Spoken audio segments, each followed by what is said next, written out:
heaven, if you like. On the picture, I don't know, we're sharing a PowerPoint. We'll try to make this not death by PowerPoint, but on the screen, you have the image of the winery, and on the horizon, it's actually the Atlantic Ocean. It's only 10 miles, and that's where you have, fortunately for us, what's known as South America's Riviera. So the top beach resorts and destinations for the jet set, the hippie chic, and normal people like us who are working in summer as well. But you have a very famous Punta del Este, which has been a destination for about 100 years for royalty and the top people from Argentina, from Brazil as well. And then right in front of Garzón is Jose Ignacio, which is a quaint little fisherman's village that has about 30 restaurants, high-end gastronomy, really top, very cool restaurants in the summer, but actually during winter, right now, nobody lives there. So it's a little bit like the Hamptons or Saint-Tropez. This is absolutely a basically unknown new wine producing country for most of the world. I know that you all have great wine knowledge, and you obviously know about Uruguay and this famous country of South America. It's this is our beautiful flag that it shows, you know, the Atlantic Ocean and the sky with the sun. And just to give you some very, very general ideas of Uruguay, there's only 3.4 million people, so it's very small. The area, which I'm sure you're all familiar with, square kilometers, but just to give you an idea, it's about the size of England or Connecticut. I think it's the state that has the same similar size. For South America is very developed. I mean, obviously we're a developing country, but there is almost no analphabetism, so almost 100% literacy rate, where the language we speak here is Spanish.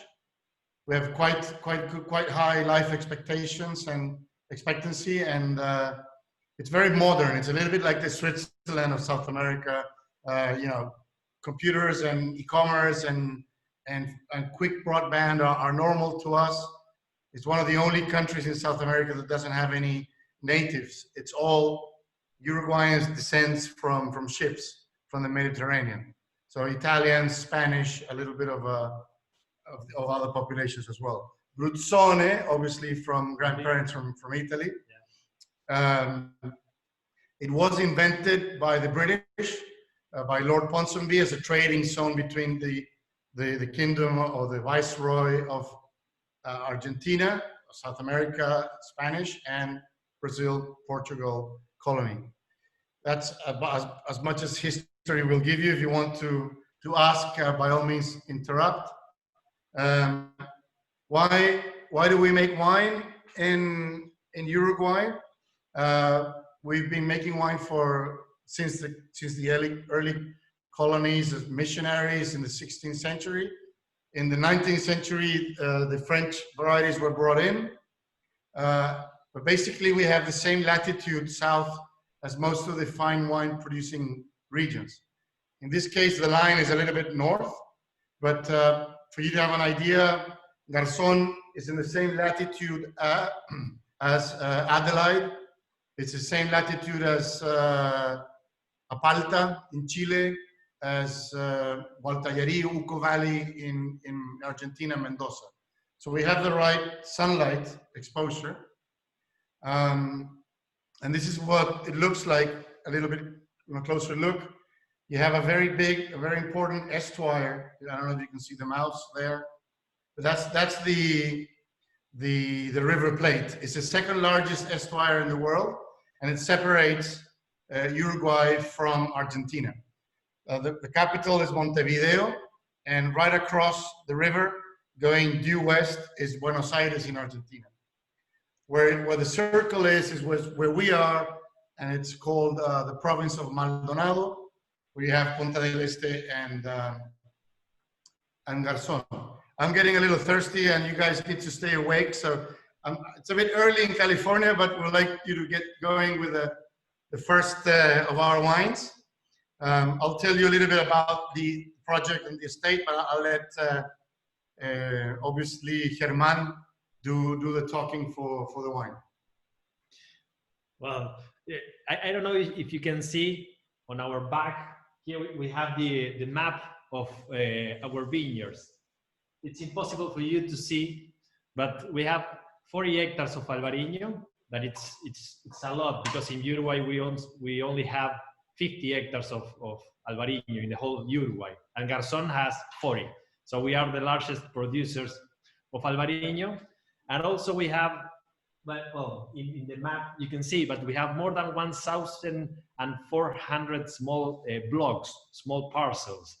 We're trying to express the terroir of Garzón, and we have different conditions. We have different altitudes, different exposures to the sea, different exposures to the sun. And Albarino, well, we have 40 hectares, and we have maybe around 600 different small parcels, 600 or even more. So Reserva Albarino, this is the Reserva Albarino 19. Salud. Salud. Those of you are together, huh? Cheers. Cheers. Yeah, we're trying to express the Garzón's terroir. So we want to express the minerality of the soil. Garzón is basically minerals and sand, our soil. It's a poor soil, and the influence of the ocean is really important for us. We're trying to express that freshness that brings the ocean, the salinity of the ocean, and also you can feel the minerals, the salinity, but also the acidity. The acidity is really important for us. It's a natural acidity. We don't need to add tartaric acids during the fermentation, because here acids doesn't burn. During the harvest season, the temperature here it's quite fresh, so you keep your natural acids in the grapes, and then of course in the wine. So basically it's a really fresh, clean, crispy Albarino with the textures and the feelings of Garzón. Okay, you have the tech sheet with all the different definitions there, all the specs. What's important to mention, obviously Germán is the guy that takes all the credit and does all the hard work, but we have Alberto Antonini involved in the equation. I bring that up because this is a new 21st century terroir. There were no vineyards here for about 100 miles around ever. And this is actually the first crop that was ever being cultivated in this place. When it's a family owned and run business.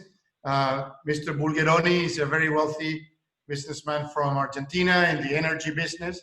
And he bought land around Jose Ignacio and Garzón, first of all, to grow olive trees to make extra virgin olive oil. That's fantastic. And he bought this hill we're on for windmills, for clean energy. His wife said, you're not going to put windmills on that hill. It's the view from our house. You're going to spoil this pristine landscape. And he was basically stuck with this big boulder of granite. We'll tell you a little bit about the minerality components, but in a sec. But basically, what he did was he figured out, who are the best winemakers around the world, and he made pretty good chemistry with Alberto Antonini. Invited him to Garzón for Easter 2007, so almost 13 years ago. And I asked him, the guys here are telling me that I could grow grapes here and make good wines. And then there you have, we've already talked about the sunlight and the latitude. The proximity to the ocean, cool climate is fantastic for crispy wines. The rainfall here is is as high as Bordeaux or Galicia. So we get 1,200 millimeters, and that's actually a blessing. You're probably feeling the natural acidity that makes your mouth water of the wines. You'll feel that all across the different wines. And basically that makes Garzón a little bit more of a bridge between old world and new world. Our wines have very high drinkability and very good natural acidity, very good balance. On the case of the place itself, it has an amazing biodiversity. Here inside the vineyards, walking around, there are ostriches, capybara, wild boars. There's all kinds of birds. Uruguay, by the way, means river of colorful birds. That's what it means. And there's a tremendous flora and fauna in the place here. ALBARINO, as Germán was just sharing with you, loves granitic soils and loves the coast and the ocean influence. Therefore, similarities with the Rías Baixas and having a lot of personality expressing the place. It's a wine that is often compared with the best ALBARINOs from Galicia, and it has a great values. Because it's Uruguay, and we know you probably hate the accolades, but because it's a relatively unknown origin, we always communicate what the opinion leaders have to say. And in general, all of the portfolio of Garzón is 91 plus. And in this case, ALBARINO, 92 points, Sackling 94 points for Mr. Sparrier. There is a lot of very good accolades for the wine. And that helps you guys sell. I don't know, Jonathan, I think this is in quite a few accounts across California, in BevMo and yeah, limited chain availability. Just went into pavilions as into the import set. This one and the TANNAT. BevMo, the Reserva ALBARINO and the TANNAT are in both of those. On premise has dipped a little bit. We brought the brands to you guys in February, and although everyone was going to hit the ground running, that stopped pretty quickly. So there'll be some climbing to do out of it, but it's not overrun in chains. And as of today, there is nothing that we haven't had a Costco hit yet. We are conscious of pricing though, so we are managing to price this so that they're not going to see it at a chain at a really low level, low price level. So we're trying to do a sustainable approach to all three channels in California. And meanwhile, the on-premise gets back on track. It's doing very well online with wine.com and Bounty Hunter and places like that. The wine sells, I think it's $19.99, and that also always helps. The slide on the presentation shows you a little bit of what the coast looks like. This peninsula, so these points, the circle on the left is showing Punta del Este, and then the circle on the right is showing José Ignacio. Actually, José Ignacio is a lot smaller than Punta, but it's a drawing. But this area in summer around New Year's gets around a million tourists. People with a lot of money come here, and most of them eventually end up visiting Bodega Garzón, which is fantastic. We're one of the must stop by places in this area. Great surf, very good kite surf, beautiful people, excellent food, amazing wines. You just need to get you guys down here once all this craziness is over. You're all super welcome. Sorry, you raising your hand or you want to come? I love this wine. It's unbelievable. The amount of floral, like orange blossom, peach, there's pear behind it. The minerality is incredible. This is exactly the type of summer, like white wine for fish, that I yearn for. I think for most of our accounts in California, this is a slam dunk. I have a couple of questions about the wine. How do you get it so viscous in stainless steel? Because typically that much weight and mouthfeel is from neutral wood without losing something. But this is stainless steel. Is it all from leaf stirring? Really? No, yeah, actually for the Reserva range, we use the stainless steel tanks, but also we use the concrete tanks. And the square concrete tanks where we ferment the Albarino brings some micro-oxygenation to the wine during the fermentation and during the aging of the wine.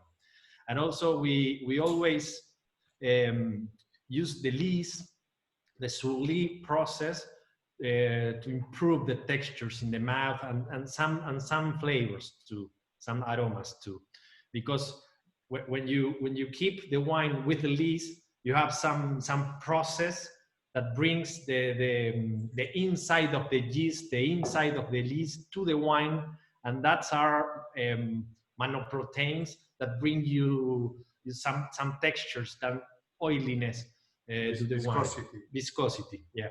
So this is why this wine has the acidity, the freshness of the ocean, but also has those textures in the mouth. Those textures without the acidity doesn't work, because you will find a bored wine.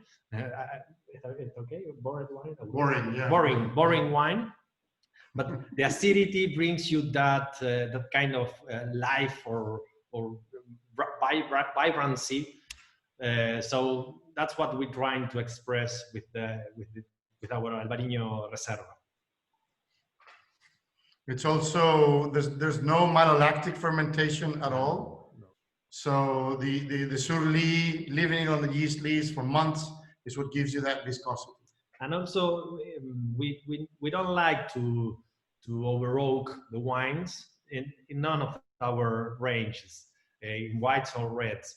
But in whites, we're trying to keep that freshness and the natural aromas of the place. So we don't use oak at all in our wines, in our white and roses. So guys, just to jump in real quickly, do a little pricing check. So on premise, this gets down to $10 BTG. And one thing I love about that is going into a Spanish account and letting them know that they're getting every dollar worth of the value, because there are no tariffs on this wine. So we've kept it at $11.87 in the off premise, but amazing value. I mean, $10 for Screaming White like this for any place. Don't forget, as we're opening up, especially in Northern California, that outdoor dining is just going to be such a big portion of it. And if this doesn't scream patio pounder, then I'm not sure what does. So great pricing on it. Okay, I'll just try and keep going. We have a Rosé 2020. Have you had any 2020 harvest wines yet? No? Well, I'm sorry, but we're stuck here. But I think we've already shipped, or we're shipping now to the States. Well, next week. We had despite the coronavirus, we were able to bring in the fruit for what we think is the best harvest ever at Garzón. So 2020 is spectacular. I was supposed to let you know that, from the circle of Jose Ignacio, the winery is only 20 minutes drive inland. And then we have a very important pillar of our business is the experiences. We really want people to fall in love with Garzón and to taste the wines, hopefully at sight. And for that, we developed a beautiful restaurant that seats 120 people. The chef is Francis Malman, and what you see on the left is the dome of the fires. We actually have all 7 fires in La Cocina de Fuegos. So we have this restaurant at site that, according to Decanter magazine, and some of you guys live pretty close to wine country there, but according to Decanter magazine, the Bodega Garzón restaurant is the best restaurant in a winery in the world. It's closed now, but that's what it is. But it's amazing to have Mr. Malman help us position the wines and have amazing pairings. But before we move on to the Rosé, we'd like to suggest you guys to have the Albarino with the octopus, pulpo a la parrilla, like in Galicia. We have that here, and also goes very well with our local fish a la parrilla as well. Maybe sushi or a good ceviche, fantastic. So that's the Albarino. sorry, I don't know the presentation by heart, but I was going to talk about rosé, but here you have a carpincho or capybara. On the picture on the left is the largest rodent in the planet. So they're big. They're like a Labrador or even bigger. They're really good swimmers. They're mega cute. They look like guinea pigs, but they're big, and they swim very well. And we got they're endangered in the world, especially this part of the world, and we protect them at the property. May I ask a question? Yes. Regarding the vineyards, what are some of, if any, of the viticultural hazards that you have down there in terms of challenges? Do the capybara eat the grapes? Are there boar, wild boar? Let me show deer? you. We have deer up here, so.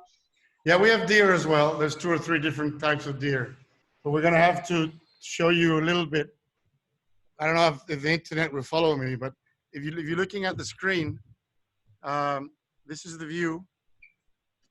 I don't know, can you see it there with the palm trees and the estate? Yeah? No? Yeah, we can see it, Christian. Yep. All right, cool. There are quite a few challenges. It's absolutely extreme viticulture from the point of view of weather, and the soil is super poor. It's basically a granite rock.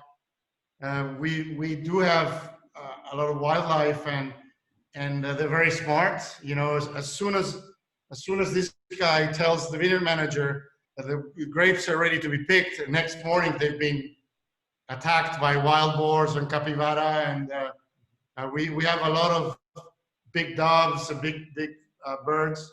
So there are some challenges in the vineyard. There's also some disease pressure because of the amount of rain, mildew and botrytis.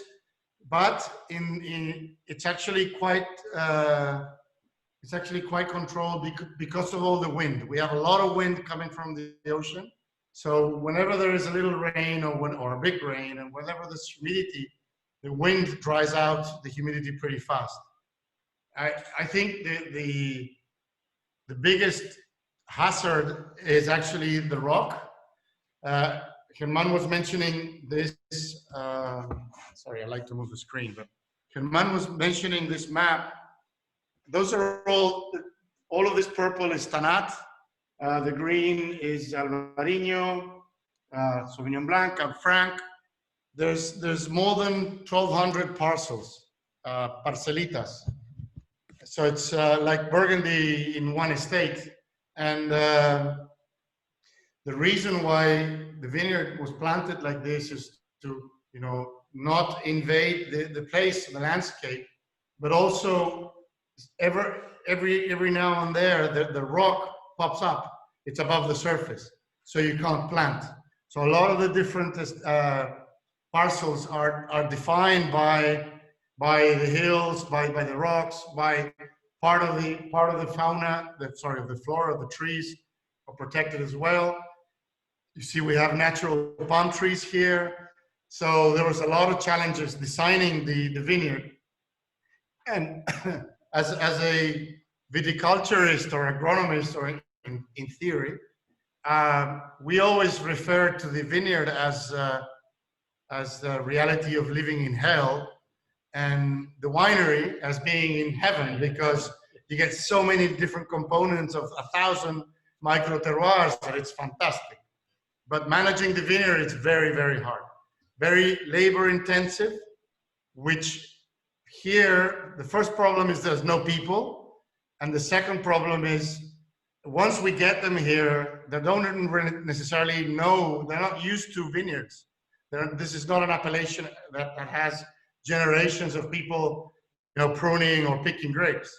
So there's a lot of challenges. It's not easy by any means, and it's quite dear to grow grapes here. Are you do you practice irrigation, or is it dry farm vineyards, or does that vary by parcel? Since you get quite a bit of rain, it sounds like, during the year, during the wet We season. have seven or nine. Seven. Well, depends on, yeah. 7 different lakes to irrigate the vineyards. We have 100% of the vineyards irrigated because we really need water. Remember, in Uruguay rains around 1,400 millimeters. That it's a lot. Just for you to know, in Bordeaux maybe rains around 1,000, and here rains more than Bordeaux. But we need irrigation because of the soil that decomposed granite and sandy soil really needs water, because the water goes deep down in the soil quickly. So after a high rain, maybe in 2 hours you don't have water in the soil. So you need to irrigate every single summers just to achieve the perfect quality of the grapes. Because if you have a stress in your vineyards, you lose quality, because the vineyards doesn't like the stress. They want to have just the water that they need. So we need to bring the water to the vineyards. Without level of rain, you would assume that you're dry farm. It's just granite, so it's like a sponge. But the vineyards now that are 5, 12 years old probably could survive summer.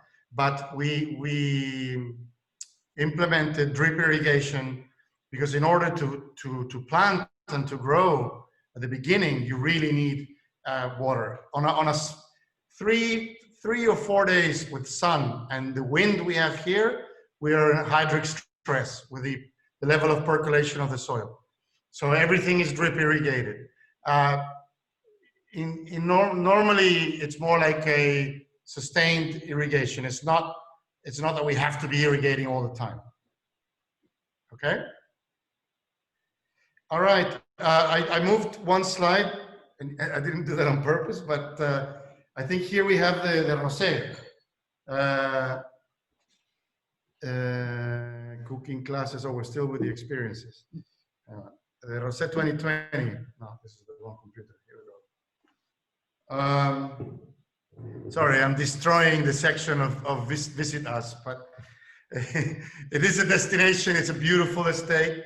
I've been to California many times and to a lot of estates around the world, and this is by far the most amazing experience I've ever seen. And a lot of people in the trade say the same once they come here. So definitely, last year we were ranked #2 in the world as the vineyards to visit. There you go, Germán with Don Alejandro, sharing a little bit about the vision that it takes a terroir, and you have to be very genuine in your vinification. Basically, the philosophy with Antonini is express the place. We don't really try to imprint anything that doesn't come from the vineyards. Okay, finally I found it, sorry. The Pinot Noir Rosé text sheet. Yeah, the Pinot Noir, it's the Reserva range again. We call Reserva because for us the denomination, the Reserva range, means that reach the quality that we want to express in this range. It doesn't mean that it has oak aging or something like that. It's just, for us, it's that to reach the quality. So we use 100% Pinot. We trying to express the place, but also we trying to express the textures and the expression of the grape. So we pick the grapes in the precise moment of the ripeness moment, just not to express jellies or something like that. It's just to express fresh berries. And then we really take care about the color, because for us the color in a rosé, it's really important because it's your first approach to the wine. And now that lightly colored rosés like onion skins, really like in the world, in all the world. So we really take care about the color. And also, as I mentioned, the moment that we pick the grapes, because it's really important to keep that freshness and that kind of aromas. Then the vinification process takes place in stainless steel. In this case, we don't like to use the concrete tanks, and that's all. We're trying to express the terroir, not to intervene in the wines, so we don't add oak or something like that. It's just a wine, grape juice fermented, basically. I'm gonna jump in here real quickly because we're showing 4 wines today, and this is the only one that's in an extremely crowded category. Albarino is not, and TANNAT is not as well. But I think that with this wine, especially in the on-premise, it has that ooh, what's that factor to it? It's a different label. People are impressed by kind of that it's not Provence, it's not California. But this is the one where I think your team is going to really need a lot of expertise on, just because selling rosé nowadays is really tough. People have one spot for domestic, one spot for Provence. So how do you, we don't need to get into it big time here, but, just thinking about how to find those inroads and get them to branch out, which I think rosé is a category where people are willing to branch out. But this one is in a tough category. Great wine, again, great value, great scores. So just something to think about as we move on with this and as you present this wine. Yeah, we've had a lot of success commercially, actually more than what we expected, all over the world. Obviously here in this Riviera, it's on fire, but it's done really well in London and places like New York or Japan, and also on the West Coast in Seattle and in California as well. I think when you say it's Pinot Noir, people pay attention because it has all the sexy wine tails for a good rosé, but the palate is so much more serious and a longer wine. It's a great experience. And then also, if it helps, it's been rated the best rosé from South America, and that also sometimes opens up people's eyes, and it does do really well. Okay, let's go into the world of the reds. I think. Real quick. So your criteria for Reserva is just quality of the fruit, right? No. Yes, correct. Got it. Correct, 100% correct. Yeah.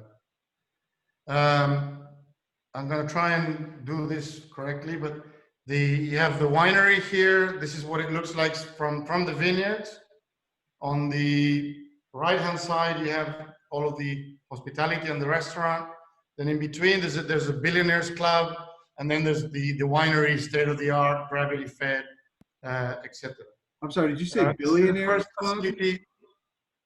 I'm sorry? You said billionaires club? How does a guy like me get into a billionaires club? Can't you tell? No, the owner is a billionaire, and you basically need to know him. For now, it's in a founder membership level, so it's only people that he invites.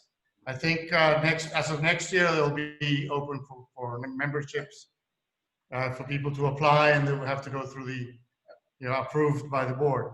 But there's people with a lot of money in this area. It has its own underground caves and labyrinth, and it makes the Napa Valley Reserve look not so good. The building is the first facility in the world certified LEED. This is the first winery outside the U.S., but it's the first facility in the world. So we've certified the winery, the restaurant, the hospitality area, the club, everything. There's a lot of top things to highlight about this, but sustainability is a very important pillar of the philosophy of Mr. Bulgaroni and Garzón. They're the largest green roofs in South America. We actually took the plants from the creek here, from the natural preservation area. We have clean energy, there's a lot of this we can do another death by PowerPoint about all the amazing things on lead, but it's cutting edge on this area as well, and I know California really loves to hear about this. So we're the real deal. It's not marketing, it's just reality. The winery is very cool. This is a picture of the section where Germán ferments the top cuvées, single vineyard upwards. What you see here, we call them tulips. On the cement tulips, there's 20 of them. They're 8,000 liter capacity. We call them tulips because they have an open top. We brought them from Italy. They're a design that Germán and Eduardo and Alberto Antonini, they fine-tuned the ones in Cheval Blanc, and we also have foederes for fermentation as well. Oak treatment for the reds. We only use big botis. What you have here are part of the new ones that came in from Vicar. It's Allier from the north, very small grain, and all of our barrels, all of our oak is untoasted. We don't want to cover up the fruit or the place with oak. Germán will get into that with it when we taste, especially the last one. Okay, found it. Our mothership, our #1 SKU, about 50% of the sales in the States, and the most widely distributed, and it just landed a national listing with Whole Foods. It's our beloved TANNAT Reserva. You guys have 18 with you? 2018 harvest? All right, cool. Yes, we just moved on to 2018. There's a few cases, few stragglers of 17 in the north, but the south is on 2018. 18 was incredible. The harvest from 18 was really, really incredible. But well, now we have the 2020 even better. So, well, you're trying one of the best TANNAT Reservas from Garzón and also from Uruguay. Well, Uruguay is well known because of TANNAT, but something important is that Garzón changed everything about TANNAT and changed the way that people knows about TANNAT. Because first of all, we developed the east side of the country. That's really new. In the past in Uruguay we only produce in the south and west and north, not in the east. So we change where we pick or where we grow our TANNAT, but also we change how we ferment and how we age our TANNAT. And that's really important because we change the way the people likes the TANNAT. Now we have a less structured TANNAT, less aggressive TANNAT that people really like, with more fruit, better textures, and people start to love TANNAT. And that's just to have 10 years of history since we start to produce TANNAT.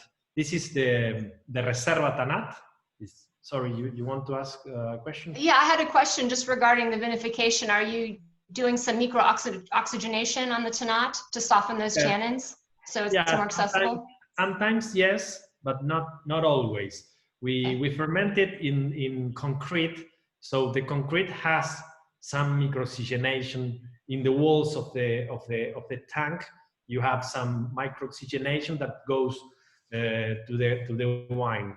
It's because we doesn't paint the walls with epoxy. It's just concrete without epoxy. So you have the poros, and in the poros you have oxygen that then you have some natural micro-oxygenation. And also, but also we really take care about the ripeness of the seeds. That's really important because TANNAT means tannins.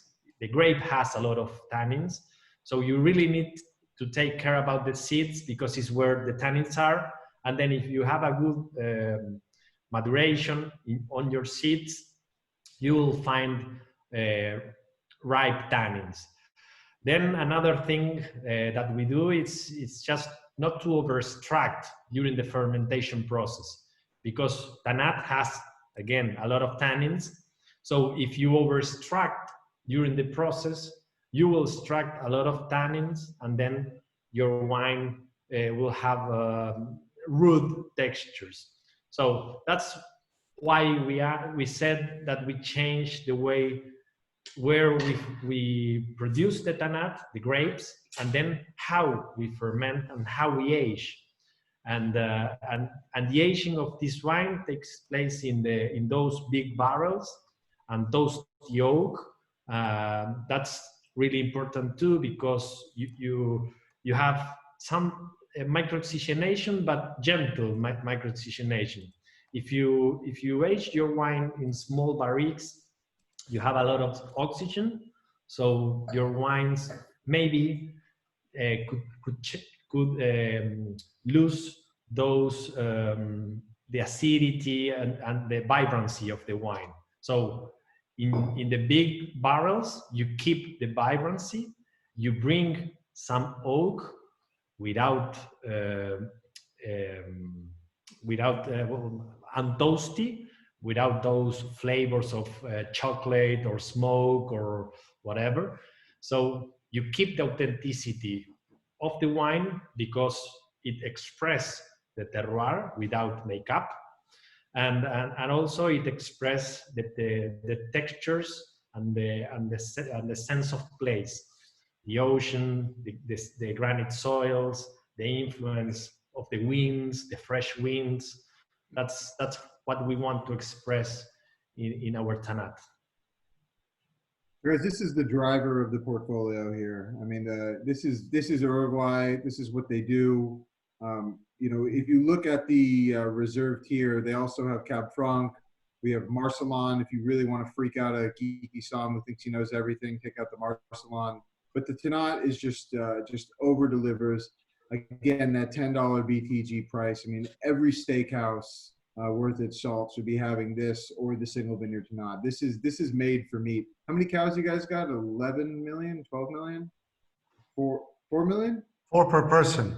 4 per person. So 12 million cows. So I mean, this is made for meat. You know, 2018 people are going to go, whoa, it's not going to be ready to drink. I mean, it is approachable. It's acceptable. It's delicious. It's already got those layers formed. So yeah, this one is the one to have in the bag the most. And this is the one we have the best inventory of, and the one that will always be scoring really high. And we're always really proud of. Yeah.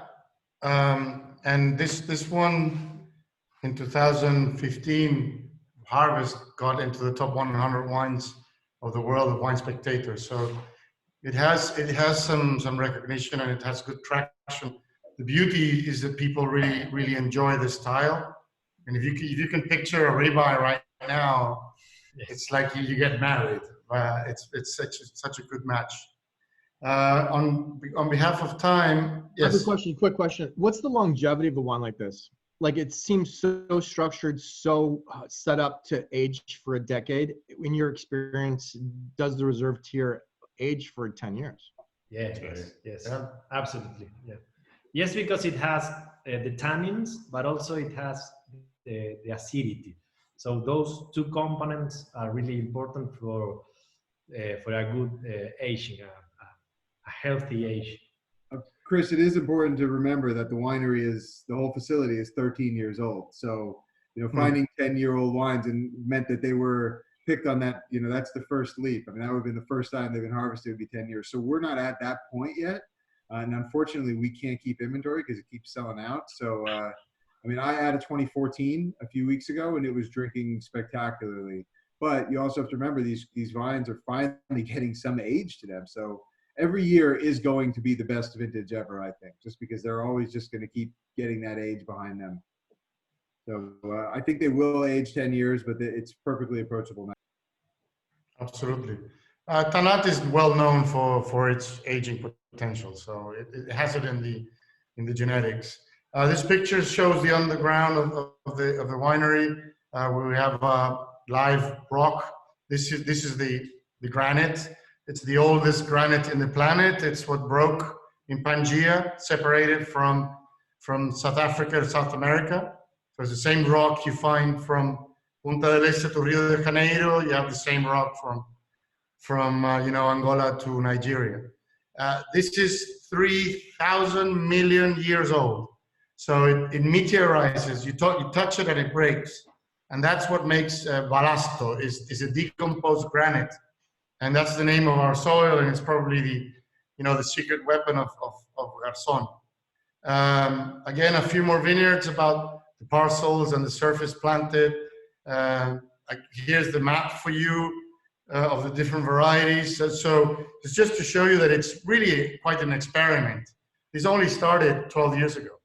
So of course, an experiment in the scale and the vision and the huevos of a billionaire, right? But it's a fantastic project. Do you have any plans to plant Syrah? I didn't see Syrah on the list there. Yeah, good eye. Yeah. Syrah, in our experience, Syrah doesn't really like humidity very much. Okay. Because you've got the right soil. I mean, you've got igneous rock there and granite. Yeah. But I've been here now five vintages, and it was one of the things I told Mr. Antonini and said, hey, why don't we try it? After losing the argument many times, we may do some petit Syrah, which could, according to him, we meet halfway and that could work. But we would love to. We're always experimenting. Do you guys do anything with your Petit Manseng? Yeah, late harvest. A botrytis, noble roti, late harvest, cosecha tardía. We don't export it to the States, but we bring it with us for some events. It's actually the wine that the owner likes the most, so you got to be careful. He really likes the sugar. he likes Sauternes. He drinks Ikem, la la la. But this is not there. But it's a good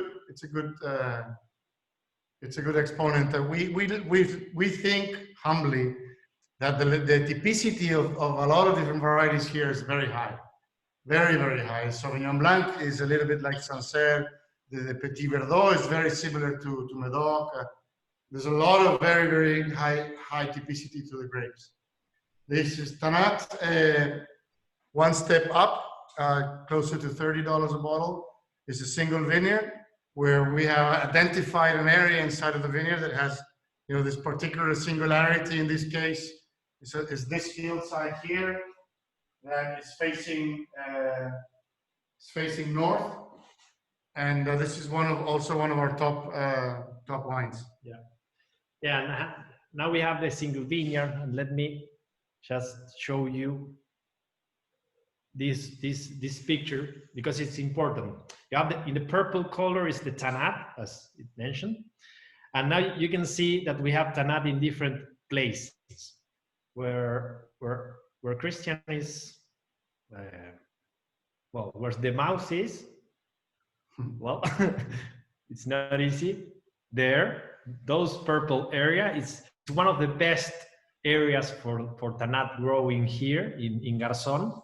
So in these places where we pick the grapes to produce our single vineyard, because we have more than around 70 hectares of TANNAT. I think it's 67 hectares of TANNAT, and it's not easy to find where TANNAT express the best conditions, because as maybe you remember, we have soft hills, so we have different exposures to the sun, to the ocean breezes, and the texture of the soil is different in the top of the hill and the bottom of the hill, and that's the reason why we need to experiment and work hard to find where TANNAT express the best.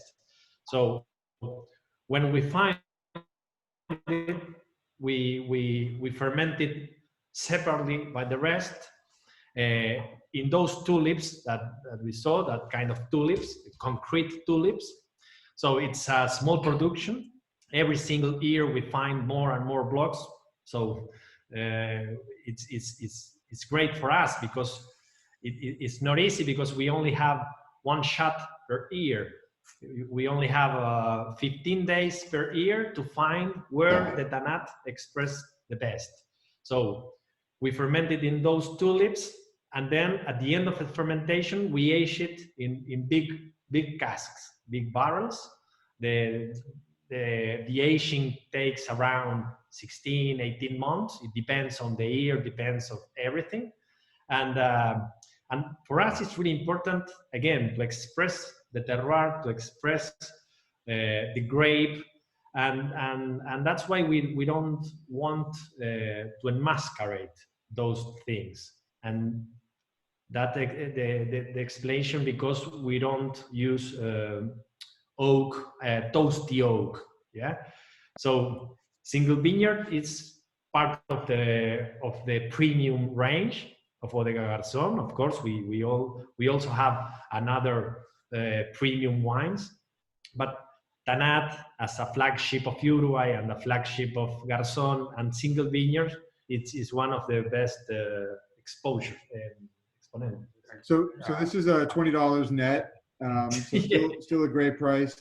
I mean, this is your wine that you're bringing into Wally's. They're going to be bringing this in once they open up. They got big plans with this wine.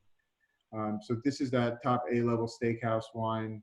Really good scores, just a delicious wine. And you know, I mean, it's pretty impossible to find a cab for 60, 70 bucks BTG that's going to be as approachable and as agreeable as this wine. I love the single vineyard wines. The other single vineyard wines are ALBARINO, 94-point Petit Verdot, which I absolutely love. And then the single vineyard Pinot Noir, which is different than any Pinot Noir you've ever had and is just mysterious and the conversation starter. And then the top tier wine is the Balasto, which is the only blend that is produced on the property. Comes in a really nice heavy bottle, a delicious blend that's obviously TANNAT driven, and a little bit different makeup each year. So yep, that's the single vineyards. Yes. Sorry. Did you say? I have a quick. Go ahead, Jen. What did I say? Sorry, you broke up there for a second. Jennifer? No. Who's we didn't hear the question. I'm sorry. Oh, sorry. Did you say $20? Yes, I did. 20 bucks. Just a job. 20 bucks off premise. I'm sorry, $18 down on premise. Yeah. So, this could still run VTG, guys. I mean, we're trying to get this brand out there, and we got the juice, we got the inventory. You know, the price is right. It just needs to be sold a little bit. Quick question. Yep, we're moving on to Q&A, folks. So throw them out there. Okay, perfect. I'm just, you know, if you take a step back and look at the winery as a whole, and you look at the whole lineup, coming from someone who's studied wine academically, we typically end up being a little Eurocentric. So we think like, okay, Pinot Noir from Burgundy, cool climate, Cabernet from Bordeaux, maritime climate, Rhone blends south where it's warm and things like that. So to Christian's point a little while ago that he said that the wines express typicity, what do you think the key component is that you can grow wines? So like on the map, TANNAT and ALBARINO grow pretty close together, but they have, you when you study wine, you're taught that there's different climates for those grapes. What's the secret then, or what's the key component, do you think, for finding that typicity and with such a variety of different varietals in a warmer climate? Yeah, well, it's quite a cool climate, especially even for South America.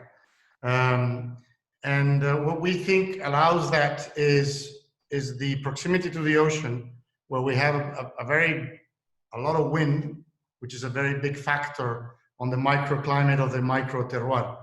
And the other part is this is all little colinas, little hills.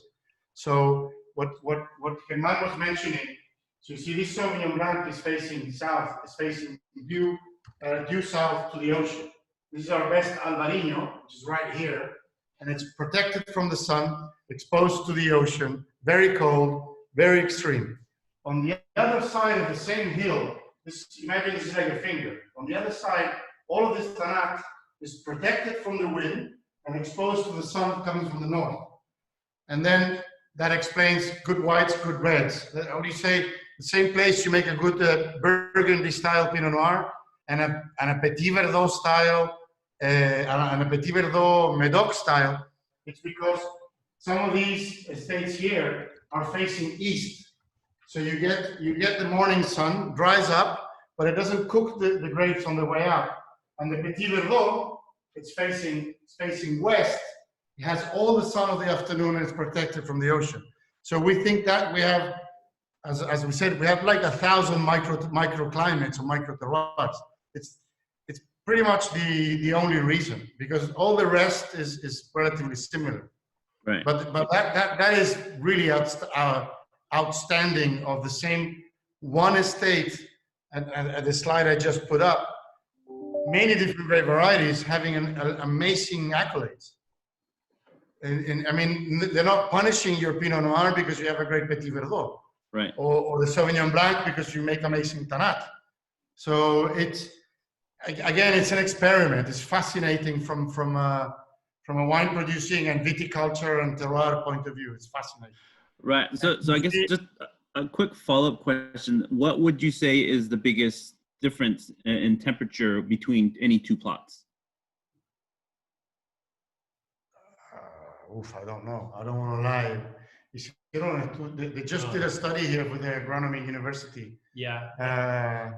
But the temperature in different blocks, you mean? Yeah. Yes. The biggest difference. The biggest difference. Must be at least 10 degrees Celsius. Yeah, maybe, yes. At least. Yeah. Okay. Average temperature. Yeah. You see, if you're standing on the south slope, it's very difficult to endure the weather. And you got to be really, really very in good gear.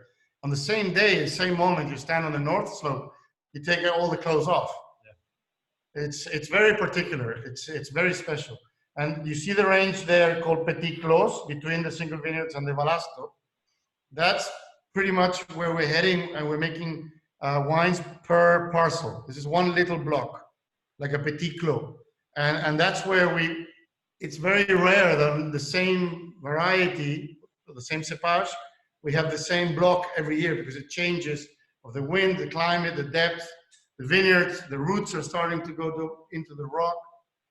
It's amazing, guys. And one of our biggest accomplishments as a rookie latecomer into the world of wine, Balasto is actually traded by negociants. It was approved by the Place de Bordeaux, and there's only 3 wines of South America in the Place de Bordeaux today, and we're the only ones that don't have a relationship with Mouton Rothschild. We just went ourselves with not very many knowledge about Garzón, but it's a wine that trades in the Place. I mean, we got into the party, now we have to dance, but there's things going on in Garzón that are spectacular. The level of investment, the neighborhood and the golf course and the billionaires. The investment is tremendous. The vision is amazing. But at the end of the day, I remember when Michael Chapner asked me, so what do you think we named you the New World Winer of the Year? And I said, because of the wines. The best thing of Garzón is the liquid. The wines, they invite you to come and drink more. The drinkability, the natural acidity is so nice. So anyway, guys, it's 4 p.m. I don't know, Jonathan, do you want to close or open up for more questions? Yeah, I mean, I don't know how much time. Chris gave me a few more minutes, but there's a number of other slides in here that we're going to go into kind of the participation that this winery engages in. And I think that's really important. We're not going to go event by event, but, sponsoring a hole at Pebble Beach, working with Wally's to get the sunset dinner at the Maui Food and Wine Festival.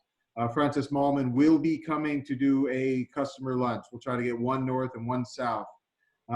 So, the engagement that this winery does, the amount of money that they spend on marketing really allows you guys to have that leverage that people are going to hear about this. It's not just Wine Spectator, it's Forbes, it's Sunset, it's, Southern Living, all of those magazines they are a part of. So it's really important to just take that into consideration while we do that. And obviously just getting these scores, and then the wine speaks for itself.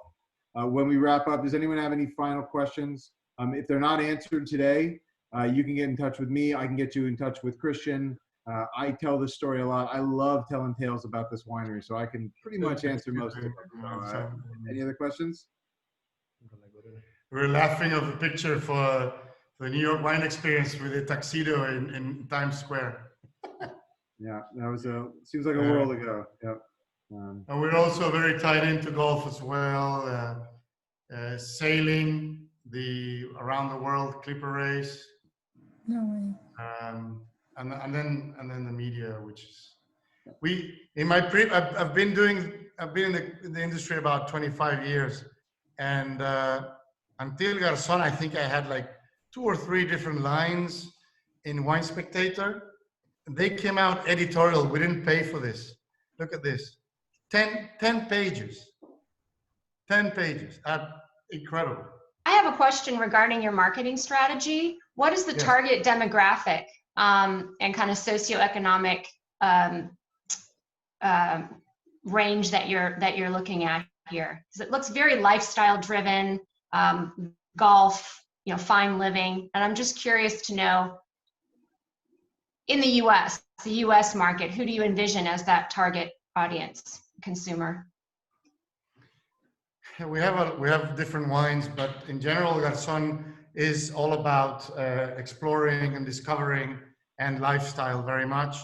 Here in Uruguay, this is like luxury, but for the States, it's available. The prices of the wines, the travel, we're not the most expensive in the world. So we're targeting people between the ages of 30 and basically 50. Females and gentlemen as well, and we think this is fun for pretty much anybody. Even older people start drinking it, love the value, and just keep buying by the cases. And it's also very much like treasured by those new fortunes of people in tech or whatever. All of a sudden, they're 30, they have millions, and they want to hang out with the beautiful people of the world. We didn't tell you, but for example, the ROSÉ was the only wine served at Gwyneth Paltrow's wedding in Seinfeld's house 2 Septembers ago, because she saw it in an event we did with Malman and loved the wine, and boom. So I think I don't have a clear answer to you because it's early days, but we're definitely targeting people, let's say people that can be attracted by the brand and make the decision to come and visit. That would be for us perfect. May I jump in 1 second? Here comes the marketing guy. I'm Nicholas. Thank you. We were waiting for you. No, not just, I don't want to extend because it's 10 minutes past 4 and I am respecting Jonathan's rules. Jonathan, senior, the new senior boss. But no, the issue is that as we were explaining, for sure, here in the country, in Uruguay and in the region, in Brazil, it's amazing. We're very high-end luxury winery. I may say that in the US, the big difference is that Uruguay is not already well known. We don't have so much crowd of Americans traveling to Uruguay. We have around 180 cruise ships, which is probably the mainly American visitors that we have in Uruguay every year. But if you ask to a Brazilian, they book in advance to have lunch on our restaurants in the high-end season in January, 1 month in advance, and they pay average $200, $300 per person. And in Brazil, the wine is extremely high-end. The main issue with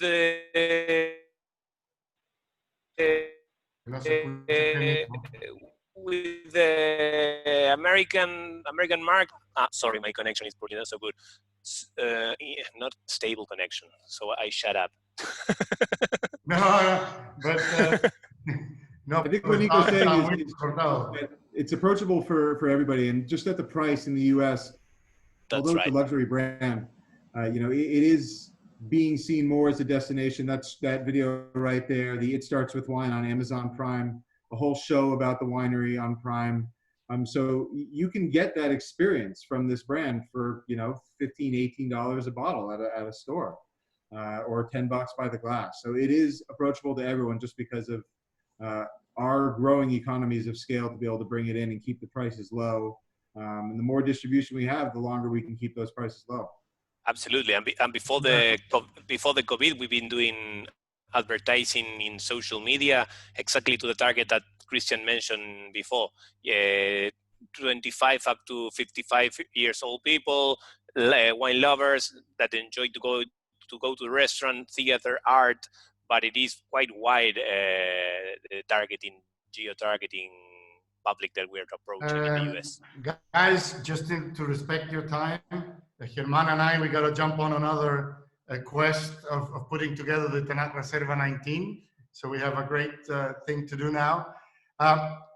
Just a comment. This, what you just said, Jonathan, it starts with wine. They did the pilot episode here in Garzón with Malman and Antonini. It was supposed to be exclusive for Netflix, and Amazon bought the rights for the content. A lot of people, like from wine.com, have told me it's the best wine TV out there. It's only 27 minutes. If you want to see what we're about, have a look. That's fantastic. It's really, really cool. All right, guys. Thank you so much. And thanks, guys. I hope you have great sales of Garzón in California. Gracias. Thank you. Salud. Salud. Cheers, everyone. Thank you all very much. Thank you. Thank you. Cheers.